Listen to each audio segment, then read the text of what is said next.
আসসালামু আলাইকুম। প্রত্যেককে শুভেচ্ছা অভিনন্দন। স্মরণ করছি যারা এই নতুন বিপ্লবে আন্দোলন করতে গিয়ে শহীদ হয়েছেন, তাদের বিদেহী আত্মার মাগফিরাত কামনা করছি। এবং যারা এখনও অসুস্থ আছেন, হসপিটালে আছেন, ইনজুরিড অবস্থায় আছেন, আল্লাহ যেন তাদেরকে সুস্বাস্থ্য দান করেন, সুস্থতা দান করেন। দেশে আলহামদুলিল্লাহ নতুন একটা সরকার গঠিত হয়েছে, অন্তর্বর্তীকালীন সরকার। তো আমি একজন প্রবাসী, আমি ওনাদের কাছে একটা আবেদন রাখতে চাই।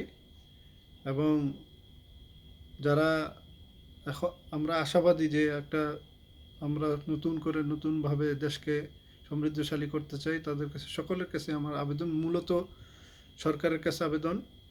যখন এই আন্দোলন শুরু হয়, আমরা প্রবাসীরা কিন্তু প্রথম থেকেই, আমরা যদিও প্রবাসে থাকি, দেশ আমাদের সব সময় আমাদের অন্তরে থাকে।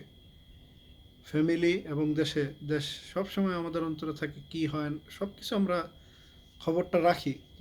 যাই হোক, আন্দোলন শুরু হওয়ার পর থেকে যখনই ছাত্রদের উপরে অত্যাচার শুরু হয়, হামলা শুরু হয়, পুলিশি হামলা, এবং তাদেরকে মারা হইতে থাকলো, তখন থেকে আমরা প্রত্যেকটা প্রবাসী, দল মত নির্বিশেষে সবাই আমরা চিন্তাগ্রস্ত ছিলাম, দেশের জন্য উদ্বিগ্ন ছিলাম।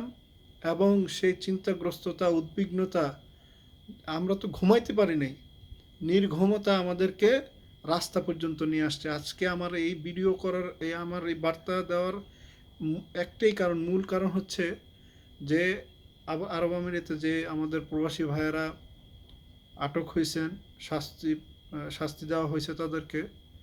তো আমাদের সরকারের কাছে আবেদন থাকবে, অন্তর্বর্তীকালীন সরকার এবং প্রধান উপদেষ্টা এবং ফরেন উপদেষ্টা যিনি আছেন, পররাষ্ট্র উপদেষ্টা, ওনার কাছে আকুল আবেদন থাকবে। ডিপ্লোম্যাটিক্যালি আমি আশা করি ডক্টর ইউনূস স্যার এটা পারবেন, যে ডিপ্লোম্যাটিক্যালি যত রকম যেভাবেই হোক, এটা একটা আমাদের দেশে, হ্যাঁ ওনারা আরব আমিরাতের আইনকে লঙ্ঘন করছেন, এটা আমরা অকপটে স্বীকার করি। কিন্তু আমরা কিন্তু এই লোকগুলা কিন্তু দেশের জন্যই নামছে, বুঝে হোক না বুঝে হোক, আবেগতাড়িত হয়ে হোক, কষ্টে হোক, বিচলিত হয়ে হোক, হৃদয়ে রক্তক্ষরণ হয়ে হইলেও এই লোকগুলো রাস্তায় নামছে দেশের জন্য, এই ছাত্রদের জন্য, দেশের মানুষের জন্য।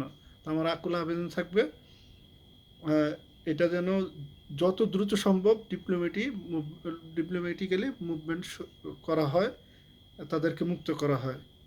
এই আশা ব্যক্ত করে ইনশাআল্লাহ এক সুখী সমৃদ্ধশালী বাংলাদেশ, আমরা যেই বাংলাদেশের স্বপ্ন দেখি, ইনশাআল্লাহ এই বাংলাদেশ আমরা বিনির্মাণ করতে পারবো। এবং এই বিনির্মাণের পাশে আমরা যারা প্রবাসী আছি, আমরা থাকবো, ইনশাআল্লাহ দেশকে সমৃদ্ধশালী করব। এই আশা ব্যক্ত করে আমার বক্তব্য শেষ করছি। শেষ শেষ শেষ কথা হচ্ছে, আমার আকুল আবেদন থাকবে, ওদেরকে আপনারা মুক্ত করেন, যত দ্রুত সম্ভব এই মানুষগুলোকে মুক্ত করেন। জি, আসসালামু আলাইকুম।